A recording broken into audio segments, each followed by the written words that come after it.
Welcome back to the table. Today, Ryan and I are here with another GenCon release. This was available at GenCon, or is available at GenCon, depending on when you're watching this. It is Turing Machine. If you watch any of the content on our channel, you may have seen our most anticipated. Yeah, GenCon most anticipated. For GenCon. And this was on there. In fact, I actually learned a little bit about this at Origins when I talked to Danny from Hachette.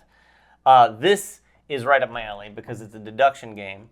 And the special thing about this deduction game, and some other games do this, you don't have to rely on the other people at the table for your information. Right, we've had that conversation before. This is not going to be one of those games where you get to the end and go, oh, wait a minute, I didn't answer you correctly at one point, so I've ruined this session of the game. Which this game is by the same designers as Decrypto, which is actually a game that can suffer from that if somebody's not quite understanding their clues. Well, we're going to unbox this for you. We're going to tell you a little bit about it. We haven't played it. Yeah. Look at the top. Like, I love this box. This printing is actually, and even the printing that's on the cover, it's actually just holes in the box. It's cut out.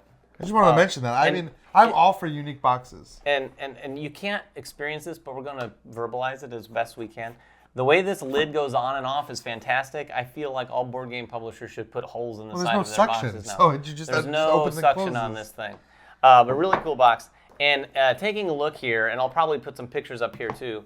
You put this machine, the Turing machine, out into the middle of the table. It's built out of these cardboard tiles.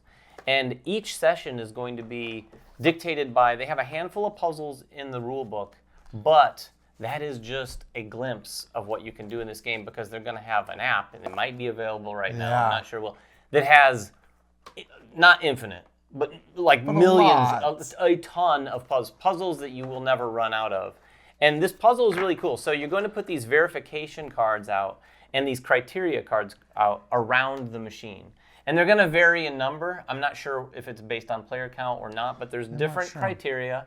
And then these code cards here, these verification cards around the machine with the specific criteria attached to them. Now, if you look at this, and again, I'll send up a picture, this looks like a lot of nonsense. There's a lot of red X's, there's a lot of green check marks. But what you're going to be doing on your turn, and everyone plays this simultaneously to some degree, these cards here with all these holes, you're going to build a proposal, if you will, out of one blue, one yellow, and one purple, and stack all those cards. So I might have this. Now, this is going to be testing all the same number on all these different colors. But each verification card, the criteria card, is going to say something like, the yellow number is less than 4, or the yellow number is greater than 4, or the yellow number is 4. In fact, that's this example we have right here. The number is 4. And then you're going to take this little proposal that you've put together with all these little holes, and there's only really going to be one hole left, if you will. And you're going to place that such that the circular cutout matches up with the circle, the square with the square, the triangle with the triangle. And you're either going to see a red X or a green check mark. And based on the criteria that you were testing, along with this card, you're going to see, oh, well, it's, I don't want to ruin the first puzzle, but it's going to be a yes or a no. So I'm going to know, okay, that one yellow was either yes, it's correct, that criteria is less than 4. But if it was a no, now I know that it was either greater than 4 or equal to 4. So now I know a little bit of information. But the game is more than just doing this endlessly until you find everything out.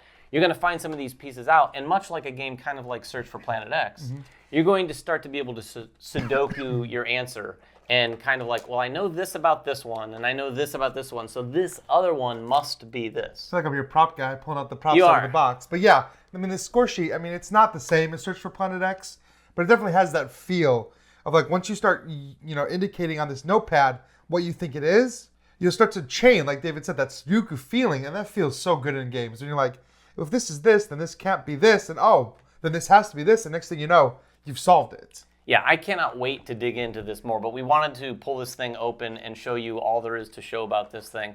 We're going to be playing it probably a little bit tonight, but long story short, if you like games like, say, Cryptid or Search for Planet X, not to mention there's games that are incredibly well produced. Oh, the components in this are phenomenal. This game is really, really cool. In fact, the cards are such that you can actually write on them with a dry erase marker because you need to do that as you're sort of building these puzzles. Yes, and it is included. Yeah, it just has a great feeling to it. And of course, like Production, sure, whatever. Some people don't care about it at all, but it adds just that little bit of...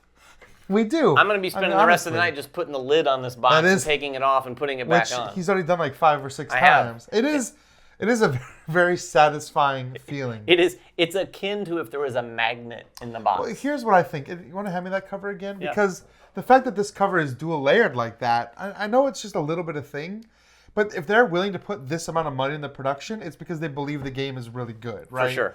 They're not going to put this amount of money in a game that they don't believe in. So it kind of makes me feel a little happy about it too. Yeah, it's really good. I'm looking forward to digging into the app as well. But if you have any questions about this, by the time you make them below, we will probably have played it, so we should be able to answer what you asked down there. But until next time, as always, make sure everyone has fun at the table, and we'll see you then.